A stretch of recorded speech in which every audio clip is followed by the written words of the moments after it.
In the 1st century BCE, Rome was a republic in turmoil. Senators schemed for power, generals turned their legions against each other, and blood stained the streets of the city. Corruption spread through the Senate, fortunes bought influence, and the once proud republic seemed to be tearing itself apart. But then came one man who would change everything, Julius Caesar. His rise would shatter the republic and set Rome on the path to empire. In him, Rome found both its greatest hope and its greatest threat. And through him, the age of emperors was born. But his story would end not in glory but in blood. The knives of Rome awaited him. Early life and ambition. Julius Caesar was born in 100 BC into an ancient patrician family that had lost much of its power and wealth. Though his name carried prestige, his household did not command riches or vast estates.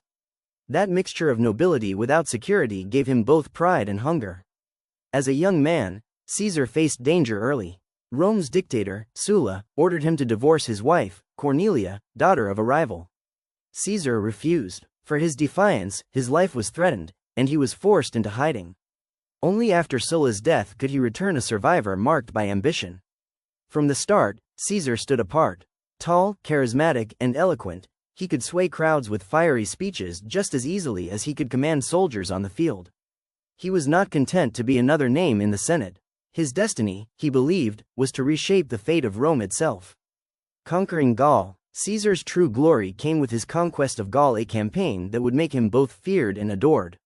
For nearly a decade, he led Roman legions into the wild forests and vast rivers of what is now France and Belgium, battling tribes that had resisted Roman domination for centuries. He wrote detailed accounts of these wars in his commentaries on the Gallic War, sending them back to Rome. Citizens read his words like they were epic tales, following their general as if he were already a legend. The climax came at Alesia in 52 BC. Outnumbered and surrounded, Caesar ordered the construction of massive double walls, one ring to trap his enemies inside, another to hold off reinforcements outside. It was a gamble few would dare attempt, but when the dust settled, Caesar had won. The Gauls were broken, and Rome hailed him as its greatest general. His soldiers adored him, he shared their hardships, marched through mud by their side, and promised them not only honor but wealth. To them, he was not just a commander, he was their champion. Yet while his men worshipped him, Rome's Senate trembled. Caesar's power was no longer simply military. It was political, it was unstoppable. The Rubicon and Civil War.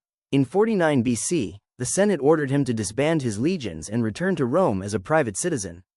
To obey would mean humiliation, even death. To resist meant civil war. At the banks of the Rubicon River, Caesar made his choice. With a single legion, he crossed the water and declared, "The die is cast." There was no turning back. Civil war erupted across the Republic. Caesar pursued his rival Pompey across Greece, crushing him at Pharsalus. In Egypt, he found new intrigue, allying with Cleopatra and helping her secure her throne. Together, they became a pair both feared and whispered about in scandal across Rome. Caesar returned victorious, hailed by his men, feared by his enemies.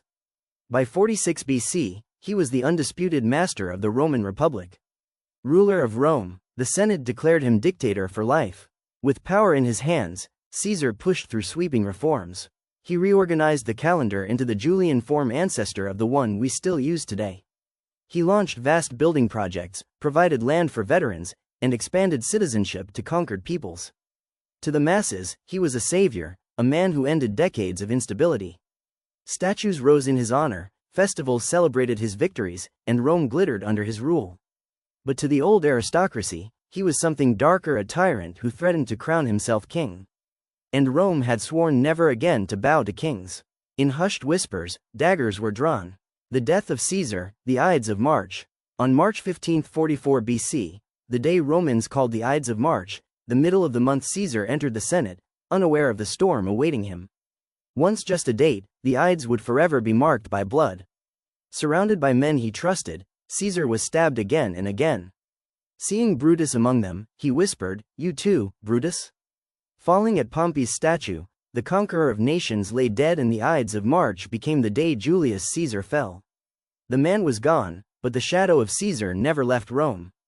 His heir, Augustus, carried that shadow and forged the Roman Empire, and the name of Caesar still echoes through time. And an empire rose. And if you enjoyed this story, don't forget to like, share and subscribe.